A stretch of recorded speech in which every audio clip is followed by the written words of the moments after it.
मर्तबा इमाम आजम अबू हनीफा को लोगों ने बताया कि फलां बस्ती में एक मुनकिर आया हुआ है और वो लोगों को गुमराह कर रहा है। इमाम आजम को ये सुनकर बहुत फिक्र लाहिक हुई। उन्होंने लोगों से कहा, मुझे इस मुनकिर के पास ले चलो। लोग आपको इस मुनकिर के पास ले गए। इमाम साहिब ने मुनकिर से कहा कि तेरा मकसद क्या है? तो मुनकिर ने कहा कि नऊज बिल्लाह, मैं ये कहता हूं कि अल्लाह नहीं है।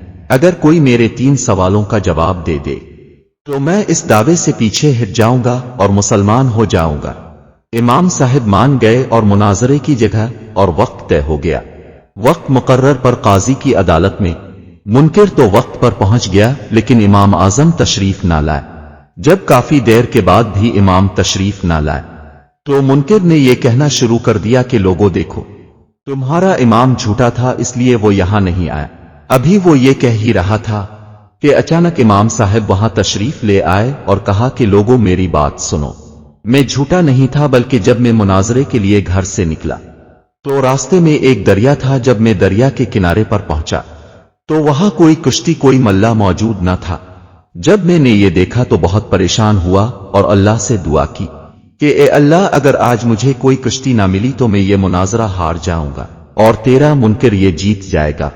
इस तरह लोगों के दिलों में बुरे ख्यालात आएंगे, पस मेरी मदद फरमा।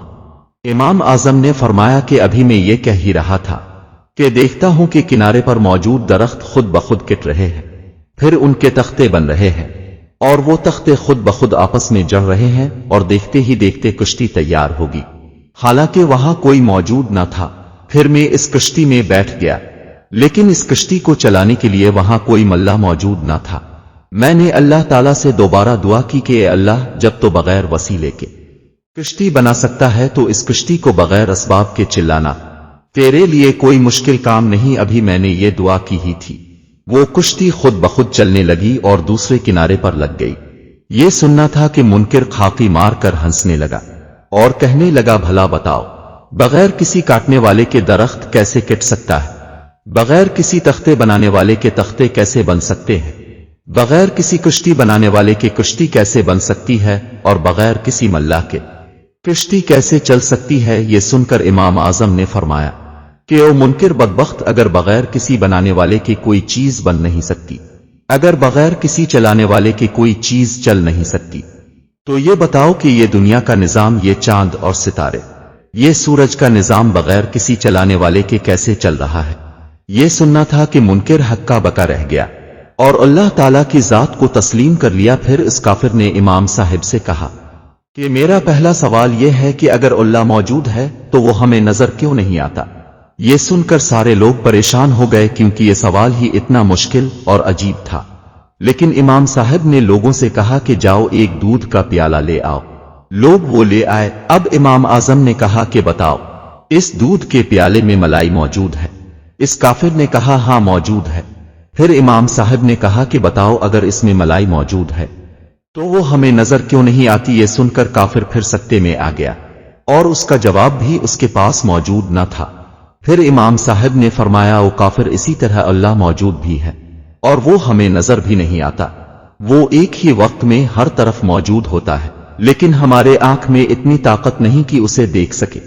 काफिर ने कहा कि चलो मान लिया अल्लाह हर तरफ मौजूद है, लेकिन अब मेरे दूसरे सवाल का जवाब दो, अगर अल्लाह हर तरफ मौजूद है तो इसका रुख किस तरफ है? ये सुनकर सारे लोग फिर परेशान हो गए, क्योंकि ये सवाल भी बहुत ज्यादा मुश्किल और अजीब था। अब इमाम साहब ने लोगों से कहा कि जाओ एक चिराग ले आओ। लोग चिराग ले आए। इमाम साहब ने काफिर से कहा कि ये बताओ, उसकी रोशनी का रुख किस तरफ है? ये सुनकर काफिर परेशान हो गया और कहा, उसकी रोशनी का रुख हर तरफ है। फिर इमाम आजम ने कहा कि वो काफिर, इसी तरह अल्लाह मौजूद भी है और हर तरफ देख भी रहा है। ये सुनकर काफिर ने कहा कि चलो मान लिया अल्लाह मौजूद भी है और हर तरफ देख रहा है। अब मेरे तीसरे और आखिरी सवाल का जवाब दो, अगर अल्लाह मौजूद भी है और हर तरफ देख भी रहा है तो ये बताओ कि अल्लाह ताला इस वक्त क्या कर रहा है? ये सुनकर तमाम लोग हैरान और परेशान हो गए और आपस में बातें करने लगे कि इसका जवाब तो नामुमकिन लग रहा है। मगर इमाम आजम अबू हनीफा पर कुर्बान जाएं, आप बिल्कुल भी परेशान नहीं हुए, बल्कि अपने इस काफिर से कहा कि इसको छोड़ो, पहले मेरी बात सुनो। जब मैं यहां आया तो मुझसे पहले तुम इस अदालत में पहुंच चुके थे और तुम्हें बैठने के लिए कुर्सी मिल गई थी, लेकिन मैं देर से यहां आया इसलिए मुझे बैठने की जगह नहीं मिली। अब मैं खड़ा रहकर थक गया हूं। ऐसा करो, तुम यहां से उठ जाओ, मुझे बैठने दो, मैं फिर तुम्हारे सवाल का जवाब दूंगा। वो काफिर मान गया और अपनी जगह से उठ गया। इमाम आजम ने कुर्सी पर बैठते ही कहा, क्यों काफिर सुन, इस वक्त अल्लाह देख भी रहा है और मौजूद भी है, और वो इस वक्त एक झूठे को, एक काफिर को उठाकर एक सच्चे को बिठा रहा है। ये सुनकर काफिर हैरान और परेशान और हक्का बका रह गया। इसके पास अब कहने को कुछ भी ना था, क्योंकि इसका पाला कोई आम आदमी से नहीं बल्कि वक्त के इमाम आजम अबू हनीफा से पड़ा था। अब काफिर ने कहा कि मैं अपने अल्फाज वापस लेता हूं और मुसलमान होता हूं, अब मुझे कलमा पढ़ा दीजिए। सुभान अल्लाह, सुभान अल्लाह।